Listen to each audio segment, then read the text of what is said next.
Welcome back to the archives. Traveler, you walk through the polished halls of the Smithsonian, admiring the curated reality they have built for you. You look at the dinosaur bones and the pottery shards, believing this is the sum total of history. You trust that science is a pursuit of truth, no matter how uncomfortable that truth might be. But you are wrong.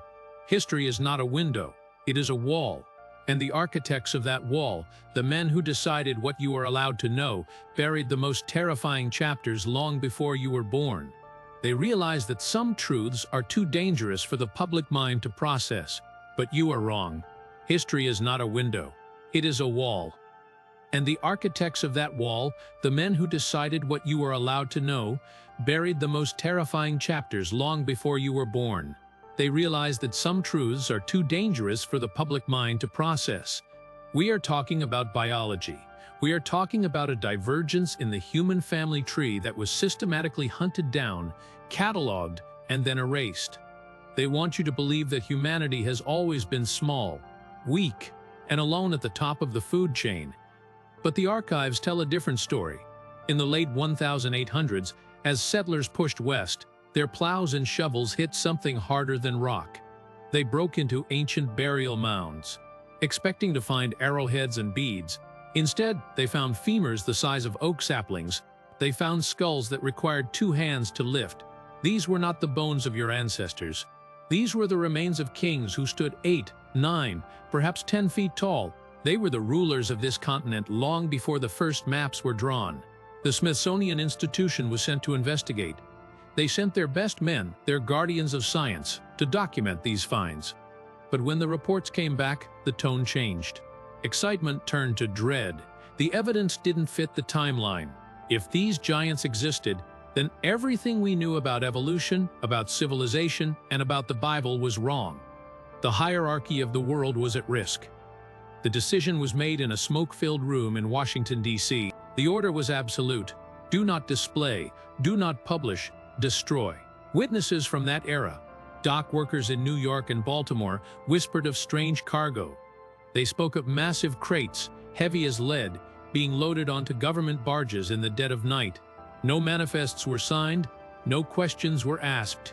These barges didn't head to other museums. They didn't head to universities. They steamed out past the harbor lights into the crushing blackness of the open ocean. They were looking for deep water. What happens when you dump thousands of years of forbidden history into the abyss? Do you think the water washes away the sin? Or does it just preserve the secret in the cold and the dark? Tonight, we find out what they tried to drown. You might think this is madness, a fever dream born of isolation. But you only need to look at the crumbling newspapers of the Victorian era. The New York Times, the Chicago Tribune. They all printed the reports in stark black and white before the censorship began. Before the curtain of silence fell, excavators were honest about what they found. They described skeletons unearthed in Wisconsin and Ohio that defied all medical explanation. These were not merely tall men. They were a different biological imperative entirely. The skulls were thick and heavy, often with sloping foreheads and massive brow ridges. But the detail that turns the stomach, the detail that appears in report after report, is the dentition. They did not have the jaw of a modern human. They possessed double rows of teeth, a complete serrated inner arch designed for grinding bone and tearing raw muscle. It suggests a diet that would make you tremble. These were not gentle giants. They were apex predators, and they were not savages. They were found encased in copper armor of exquisite complexity. They wore crowns of metal that had oxidized to a sickly green, fused to their skulls by time and decay. The indigenous people knew they were there. The Paiute tribes spoke of the Si-Te-Cah, a race of red-haired cannibal giants who terrorized their ancestors. They trapped them in Lovelock Cave and burned them alive to end their reign. The Smithsonian dismissed these oral histories as myths, but when they entered those caves, they found the scorched earth. They found the sandals that were 15 inches long. They found the red hair still clinging to the mummified scalps. This is where the cover-up began. John Wesley Powell, the director of the Bureau of Ethnology, realized the danger. If these beings were real, the standard model of history was broken. The narrative of human evolution had to remain simple and linear. He established the unspoken doctrine of intellectual quarantine. Any artifact found in a pre-Columbian context that suggested a superior or non-human race was to be classified as a hoax. Or worse, it was to be made to disappear. They didn't just hide the bones, traveler. They sanitized the past.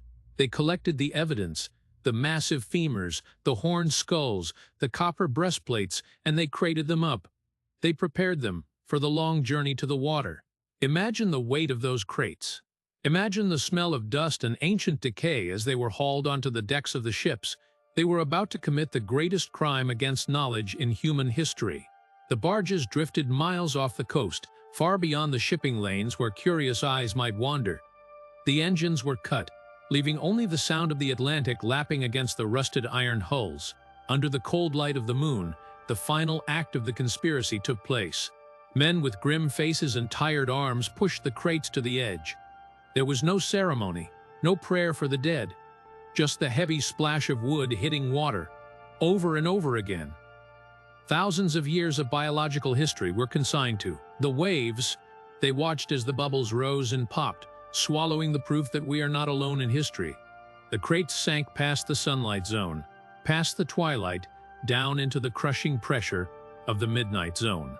They settled in the silt, miles beneath the surface. But here is the terrifying truth about the deep ocean. Traveler, it does not destroy, it preserves. In the freezing, oxygen-deprived darkness of the abyss, those bones are not turning to dust. They are waiting. The copper armor that shielded them in life now protects them in death. It does not rust away. It merely turns a spectral green, merging with the shadows of the deep.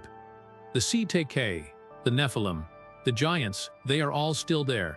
The Smithsonian wanted to protect the fragile idea that you are the pinnacle of creation. They wanted to ensure that the human ego remained intact. But in their haste to hide the truth, they built a monument to our own insignificance at the bottom of the sea. We are living in a house built on a graveyard we refuse to acknowledge. We walk on land that was once ruled by entities stronger, faster, and more brutal than we could ever hope to be. We are merely the tenants who moved in after the landlords were evicted. So the next time you stand on the beach and look out at the horizon, remember what lies beneath the blue. The truth does not vanish just because it is thrown overboard. Eventually, the tide always brings the dead back to shore. Sleep well, traveler. If you can keep your eyes on the history books, but keep your mind open to the impossible, and whatever you do, do not look into the abyss.